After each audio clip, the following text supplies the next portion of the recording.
যদি জেনুইনলি আমাদের 25-26 হাজার মেগাওয়াটের সক্ষমতা থেকে থাকে তাহলে তো বাংলাদেশে লোডশেডিং হওয়ার কথা না। বিদ্যুৎ খাতের গত 16 বছরে আমরা দেখেছি ফ্যাসিবাদের আমলে সেটা হচ্ছে যে আপনার কুইক রেন্টাল 2009-10 যে আইন করা হয়েছিল, নামটাই করা হয়েছিল যে একটা ইমিডিয়েট, একটা খুবই স্বল্প মেয়াদের আয়োজন। যে যেমন ধরেন আপনারা দেখেছেন যে যখন কোনো জমিতে বিল্ডিং করা হয়, ওই বিল্ডিংয়ের আশেপাশে দেখবেন রাজমিস্ত্রি যারা থাকে, ইটের কাজ করে, তারা থাকবার জন্য আবার একটা টিন শেড বাঁশ দিয়ে একটা ঘর করে। এই ঘরটা কিন্তু রাজমিস্ত্রির পার্মানেন্ট ঘর না, টেম্পোরারি। ওই বিল্ডিংটা হয়ে যাওয়ার সময় পরে দেখবেন যে একতলা যখন হয়ে যায় তখন ওই বিল্ডিংটা তারা ভেঙে ফেলে, ভেঙে একতলায় চলে যায়। কুইক রেন্টাল জিনিস হচ্ছে যে আমার একটা পার্মানেন্ট দীর্ঘমেয়াদী বিদ্যুতের প্রকল্প চলছে, আপাতত স্বল্প মেয়াদে ইমিডিয়েটলি জনগণের চাহিদা পূরণ করবার জন্য আমি একটা প্রসেসে যাচ্ছি, এবং সেটা 10 বছর পরে বাতিল হয়ে যাওয়ার কথা ছিল। কিন্তু আমরা দেখলাম যে হাসিনা এবং তার যে গোলামরা আছে, এই যে কুইক রেন্টাল দালাল যে জনগোষ্ঠী আছে, তারা নতুন করে এইটাকে আইন এক্সটেন্ড করে পার্লামেন্টে অবৈধ সংসদে এটাকে আবার দীর্ঘমেয়াদে এক্সটেন্ড করে দিয়েছে। দুনিয়াতে আপনারা দেখছেন যে উষ্ণায়ন যেটা হচ্ছে, গ্লোবাল ওয়ার্মিং, সারা দুনিয়াতে জলবায়ু পরিবর্তন হচ্ছে। এটার একটা বড় কারণ হচ্ছে মাটির নিচে যে খনিজ সম্পদ আছে, যেগুলোকে আমরা ফসিল ফুয়েল বলছি, তেল, গ্যাস, এগুলো পুড়িয়ে বিদ্যুৎ উৎপাদন করবার মাধ্যমে যে ধোঁয়াটা তৈরি হয়, এই যে পলিউশনটা তৈরি করে, এটা আমাদের উষ্ণায়ন তৈরি করতে সাহায্য করছে। এই বাস্তবতায় সারা দুনিয়াতেই একটা ক্যাম্পেইন আছে যে আমরা কিভাবে ধীরে ধীরে ফসিল ফুয়েল থেকে বেরিয়ে এসে একটা পরিবেশ বান্ধব জ্বালানিতে আমরা রূপান্তরিত হতে পারি। আমাদের গ্যাস বিদ্যুৎ জ্বালিয়ে, আমাদের গ্যাস তেল জ্বালিয়ে যে বিদ্যুৎ উৎপাদন করবার পদ্ধতি, সেখান থেকে বেরিয়ে এসে কিভাবে আমরা বিকল্প জ্বালানির উৎস তৈরি করতে পারি। তো বাংলাদেশ আল্লাহ তাআলার নিয়ামতে ভরা একটা দেশ, যেখানে আপনার প্রচুর বৃষ্টি যেমন আছে, আমাদের প্রচুর নদী আছে, আমাদের প্রচুর বাতাস আছে, যেহেতু আমাদের বঙ্গোপসাগর আছে দক্ষিণে, এবং আমাদের প্রচুর সূর্য আছে। সারা দুনিয়া যেগুলোকে ভিত্তি করে আপনার বিকল্প পরিবেশ বান্ধব জ্বালানি করবার জন্য চেষ্টা করছে, তার প্রত্যেকটা উপাদান বাংলাদেশে খনিজ সম্পদের মতো করেই উপস্থিত আছে। দেখলাম যে গত ফ্যাসিবাদীদের আমলে 34টা কোম্পানিকে নবায়নযোগ্য জ্বালানি উৎপাদন করবার জন্য নিবন্ধন দেওয়া হয়েছে।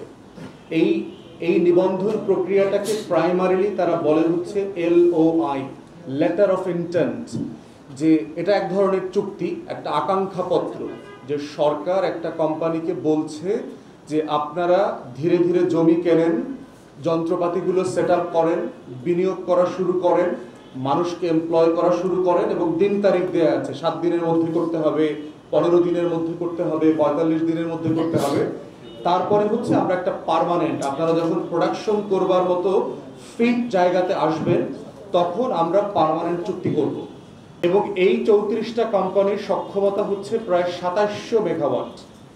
তাহলে আমার গরমের মৌসুমে আমার প্রয়োজন হচ্ছে বিদ্যুতের 17 থেকে 18 হাজার মেগাওয়াট সর্বোচ্চ। যদিও বাংলাদেশ সরকার, বাংলাদেশের এস্টাবলিশমেন্ট কখনোই 14,000 থেকে 15,000-এর বেশি উৎপাদন কোনোদিন করতে পারে নাই, কিন্তু 30,000 মেগাওয়াটের গল্প আমাদেরকে সুন্দর করে বলে সবসময়।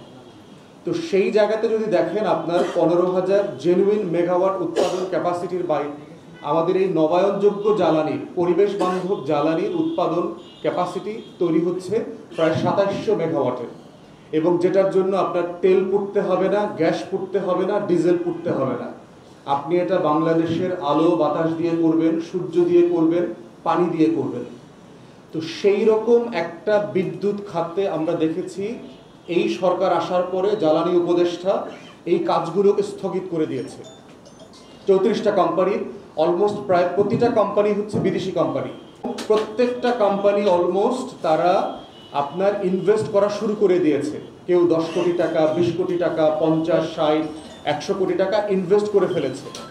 সেই রকম একটা চলমান পরিবেশ বান্ধব প্রকল্প গত কয়েক মাস আগে আমরা দেখলাম গণ অভ্যুত্থান পরবর্তী সরকার, পার্টিকুলারলি জ্বালানি উপদেষ্টা, সবার কাজকে সাসপেন্ড করে দিল, স্থগিত করে দিল, কোনো কারণ ছাড়া, কোনো কারণ বলা হয়নি। তো এখন এবং অফিসিয়াল চিঠিও দেওয়া হয়নি যে আপনাদের কাজকে আমরা স্থগিত করছি, কেন করছি, কিসের ভিত্তিতে করছি, কি ভুল ত্রুটি হয়েছে, তার কিছুই বলা হয়নি। তো সেই প্রেক্ষিতে হচ্ছে যে আমরা বোধ করছি যে বাংলাদেশে বিদেশি বিনিয়োগ এবং বাংলাদেশের মর্যাদা ধরে রাখবার প্রশ্নে এই বিষয়টা জাতির কাছে আমাদের কথা বলা দরকার। আমরা বোধ করছি যে এই সিদ্ধান্তটা ভুল সিদ্ধান্ত। তারা বোধ করছেন যে বাংলাদেশ বিনিয়োগের জন্য একটা ভালো দেশ না, ভালো পরিবেশ এখানে নাই। দ্বিতীয়ত হচ্ছে যে আপনি ক্ষতিপূরণ থেকে বাঁচতে পারছেন না, ক্ষতিপূরণ প্লাস জরিমানা দুটো আপনাকে দিতে হবে। তৃতীয়ত হচ্ছে যে বাংলাদেশের বিপক্ষে যখন পৃথিবীতে বিভিন্ন মামলা হবে, সেই মামলার খরচ কিন্তু ট্যাক্সপেয়ারদের টাকায় বাংলাদেশকে চালাতে হবে। তো আমরা জ্বালানি উপদেষ্টা মহোদয়কে আহ্বান করছি যে দয়া করে রাষ্ট্রের স্বার্থে গোয়ার্তুমি থেকে বের হয়ে আসেন। এটা আপনার ব্যক্তিগত ইচ্ছা অনিচ্ছার বিষয় না, আপনার রাগ অনুরাগের বিষয় না, এটা বাংলাদেশ রাষ্ট্রের সাথে জড়িত একটা বিষয়। এই মুহূর্তে আমরা বলছি যে রামপাল বিদ্যুৎ কেন্দ্র বন্ধ করে দেওয়া উচিত, কারণ সে কয়লা দিয়ে বিদ্যুৎ উৎপাদন করছে, সুন্দরবনের ক্ষতি করছে। যে মুহূর্তে আমরা দাবি তুলছি যে আদানির সাথে অতি উচ্চমানের লুটপাটের বিদ্যুৎ আমদানি বন্ধ করতে হবে, আপনার বিকল্পটা কোথায়?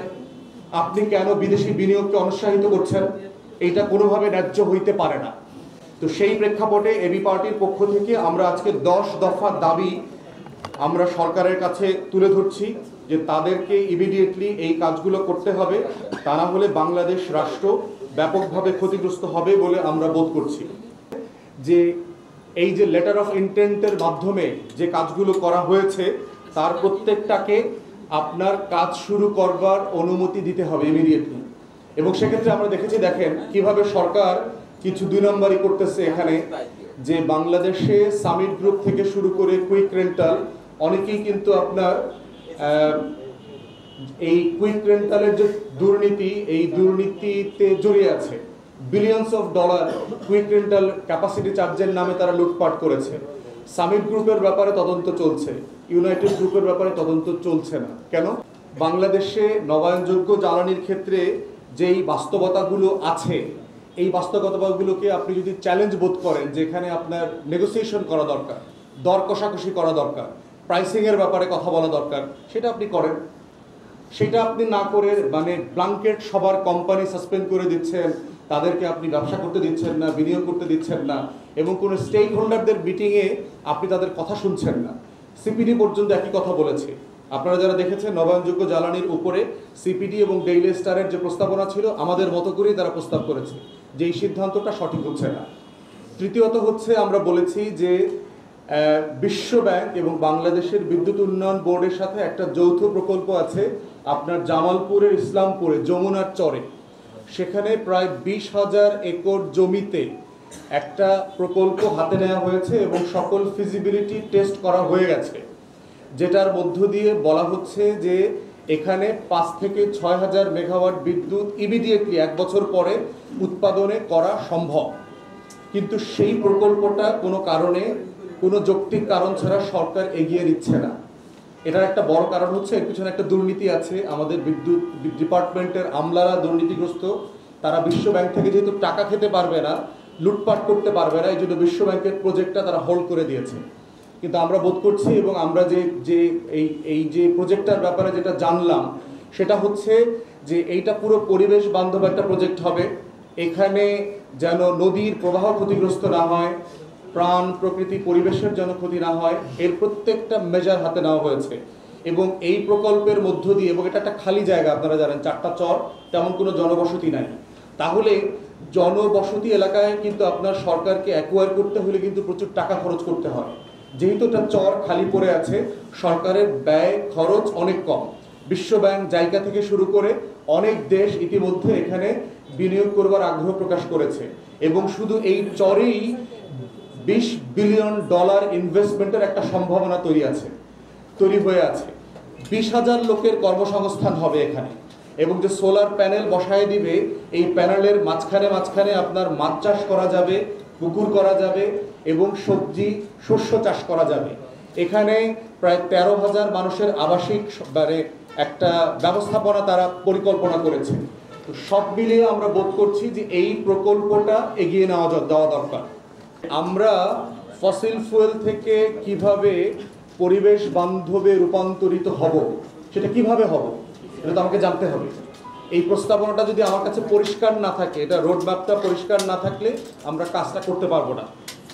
এরপরে হচ্ছে নবায়নযোগ্য জ্বালানির ক্ষেত্রে আমরা প্রস্তাব করছি, আপনারা জানেন যে সেচ মৌসুমে আমাদের ডিজেল চালিত প্রচুর সেচ পাম্প ব্যবহার করতে হয়।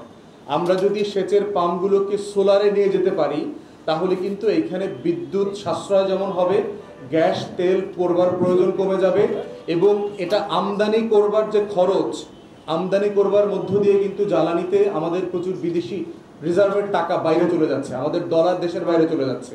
আমরা যদি এটা সোলার বেস করে ফেলতে পারি আমাদের এই প্রত্যেকটা জায়গাতে সাশ্রয় হবে বলে আমরা মনে করি। এরপরে একটা প্রস্তাব করছি, আমরা জানেন যে আমাদের এই যে লক্ষ লক্ষ বাড়ির ছাদ খালি পড়ে আছে, যদি আমরা গ্যাস এবং বিদ্যুৎ কোম্পানির সাথে এই ছাদের মালিকদেরকে দিয়ে যৌথ কোম্পানির ব্যবস্থাপনা করতে পারি, যে আপনি যৌথ প্রকল্পে এখানে বাগান করবেন, এখানে সোলার বসাবেন, তাহলে দেখবেন এখান থেকেও একটা বিল্ডিং থেকে যদি 1, 2, 5 মেগাওয়াট বিদ্যুৎ উৎপাদন হয়, দিন শেষে লক্ষ লক্ষ বিল্ডিংয়ের উৎপাদনটা মিলিত হলে কিন্তু এটা একটা বড় আয়োজন হবে, এবং সেক্ষেত্রে আমাদের তেল গ্যাস পুড়িয়ে যে বিদ্যুৎ উৎপাদন করবার জায়গাটা সেখানে প্রেশার কমে যাবে এবং রাষ্ট্রের টাকা সাশ্রয় হবে। একইভাবে আপনারা দেখছেন যে আমাদের লক্ষ লক্ষ গাড়ি চলছে রাস্তায়, ম্যাক্সিমাম গাড়ি হচ্ছে তেল এবং গ্যাসে চলে।